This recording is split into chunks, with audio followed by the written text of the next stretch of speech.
রাত এখন 2:30 বাজে। আমি একটু দেখাই।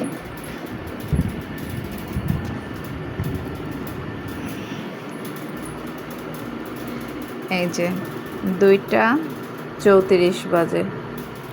তো আমার এখন প্রচণ্ড ক্ষুধা লাগছে। তো কি করব, খাওয়ার তো অনেক কিছুই আছে, বাট খেতে ইচ্ছা করতেছিল না তেমন কিছু। তো আমার ঘরে পাউরুটি ছিল, ছোট ছোট পাউরুটি। তো আমি সেই পাউরুটিগুলার ডিম গুলায়ে ডিম দিয়ে পাউরুটি অলরেডি আমি একটা খেয়ে ফেলছি, কারণ 2টা পাউরুটিতে 4 পিস হয়েছে। এটা যে পাউরুটি এটা কি বোঝা যাচ্ছে? বোঝা যাচ্ছে না, কারণ এটা আমি ডিম গুলায়ে তেল দিয়ে ফ্রাই করছি।